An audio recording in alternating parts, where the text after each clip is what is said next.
Welcome to Sustainable Packaging with Cory Connors. Today's guest is Mr. Andrew Almack, the CEO of Plastics for Change. How are you, sir? Great to be here. Such an honor to be on the show. Well, thank you so much. I'm a fan of what you're doing. I'm excited to explain it to the community here. But can you tell us a little bit about your background first, and then we'll talk about Plastics for Change? Yeah, so my background, I've been doing this my whole life, actually. I Wow. studied it as an honors thesis in university after doing some traveling in Southeast Asia. And there's just been hooked on this correlation between plastic waste and a lot of the social issues and that exist in the supply chain. So my background is, yeah, I've been obsessed with this my whole career. Some call it an obsession, some call it a passion, but I support them all because they're all necessary in this world. We have to have passionate people like you to make positive changes here. So let's talk about Plastics for Change. What is it? What do you do?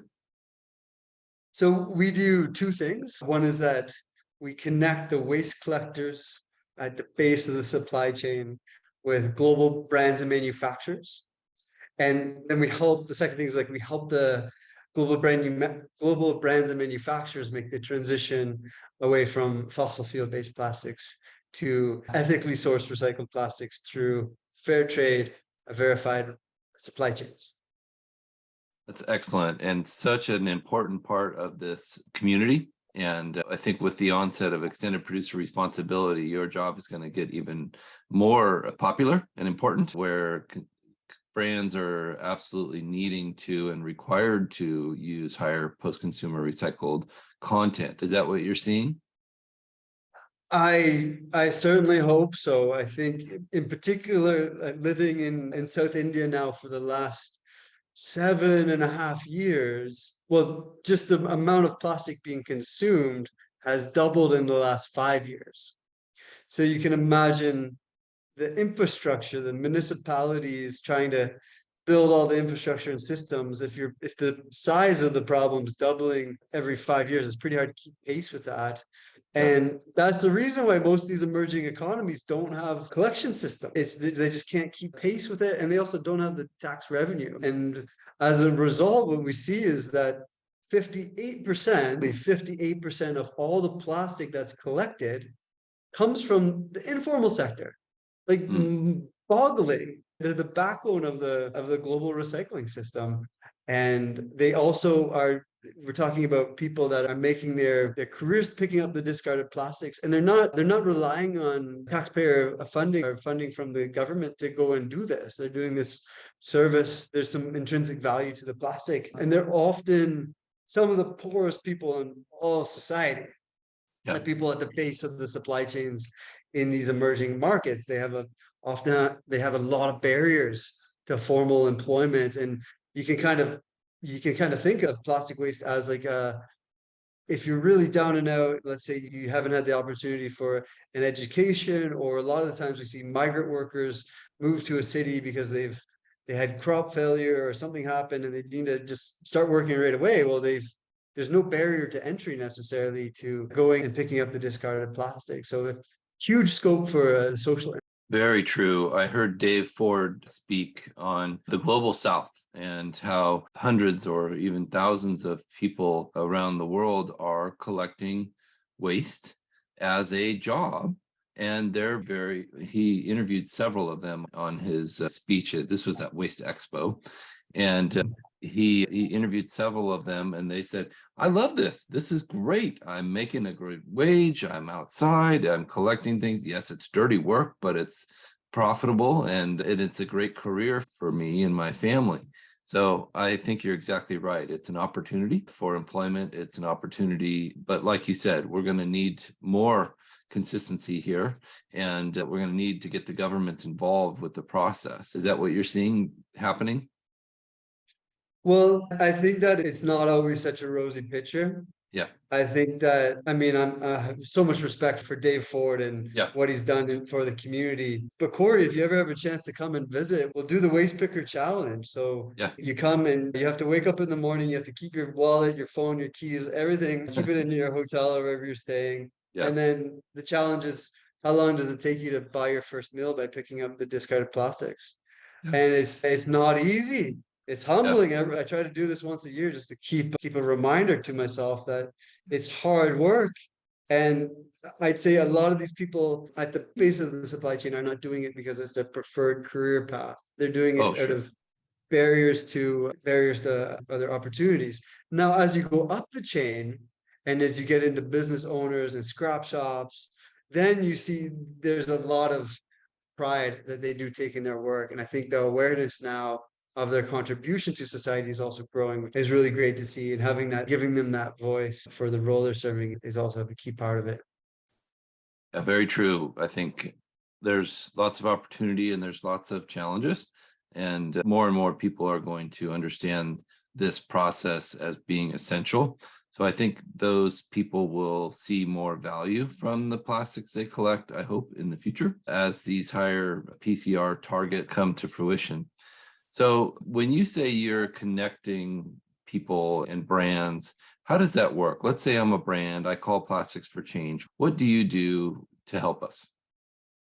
Well, it starts by understanding the needs of our different industry partners, brands and manufacturers and recycling companies that process the material. So for example, if Cory Inc. needs Yeah. 100 tons of HDP plastic every month for making your widgets, then we'd Mm. understand what those needs are, and then we'd use all the data that we have. We have over 830,000 data points now, and we'd say, well, this is exactly how you do that. You'd have to connect this many waste collectors that pick up the plastic with this many scrap shops, where in India we call them kabadi wallas. These are like the neighborhood level, small mom and pop shops where the waste collectors sell it. Mm. Those scrap shops issue a buy sell transaction on our app, and then we pick it up with our trucks. We bring it to the Plastics for Change centers where all the plastic is sorted and graded on conveyor belts, hand Mm. picked for the recipe. So we'd say only this material is good for Cory Connor's recipe, and all that quality assurance data is also logged on our app, and then we plug it into the existing supply chain, and it's really our job to ensure that it's delivered on time in full as per the project plan, but also reverse engineering the social impact.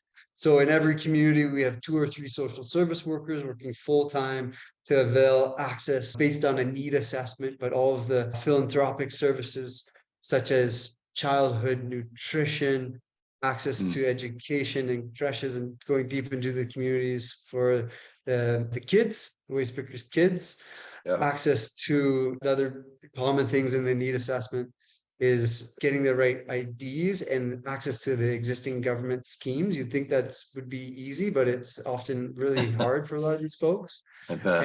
And then also eventually getting to the place where they have a bank account and can start on our financial literacy program. So it's taking a really holistic approach to Wow. development, but it's all based on like being able to pay them a fair, consistent income every day.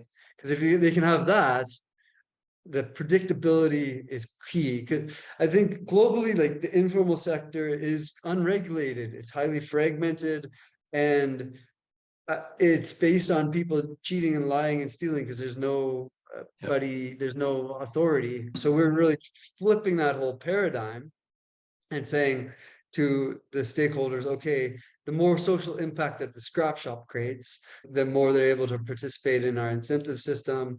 And it takes a lot of behavior change working with the scrap shops, human relationships. Also, our app, we track, in addition to the buy sell transactions, we also have an incentive system, a gamification, so that the more they're able to comply with the fair trade principles, the more incentives they get. And it takes 6 to 9 months to actually get to a place where we're then able to bring in all these third-party auditors.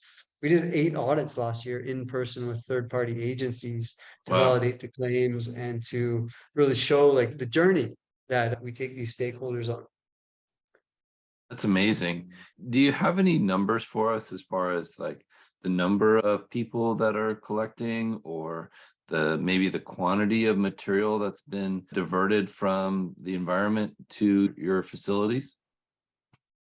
Yeah, so last year we recycled just shy of 5,000 tons collected, Wow. and and then we hope to double that again. We've been able to triple our growth for 3 consecutive years, Congratulations. which has been awesome, and Wow. have an amazing team here in India. We've logged several thousand of these scrap shops onto our platform.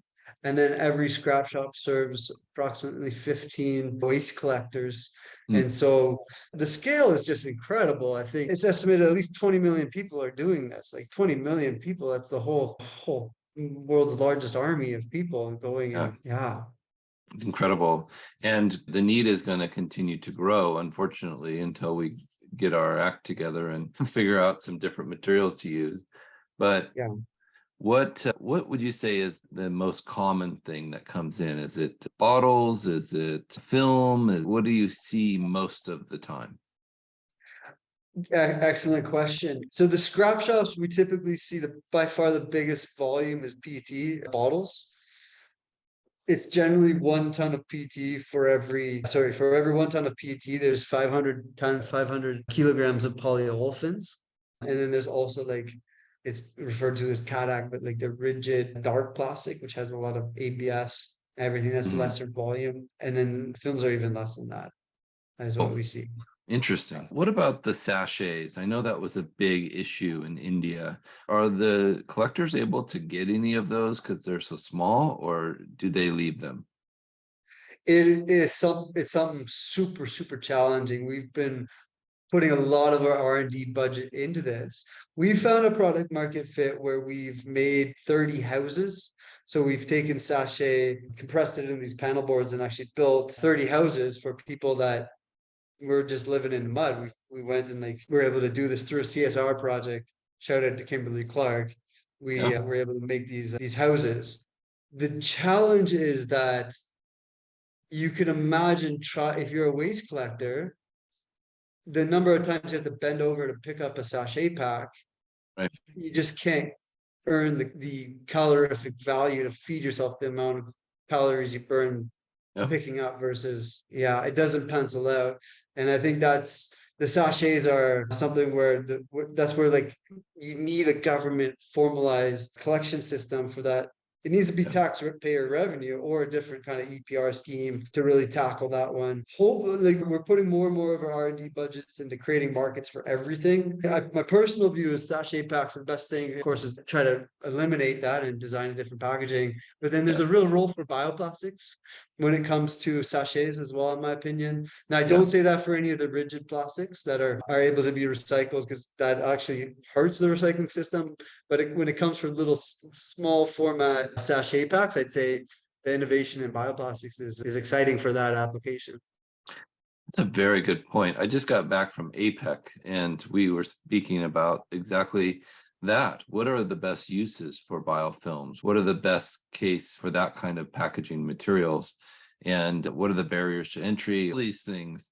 And these composting facilities just aren't coming on board as fast enough to make it a sustainable solution yet.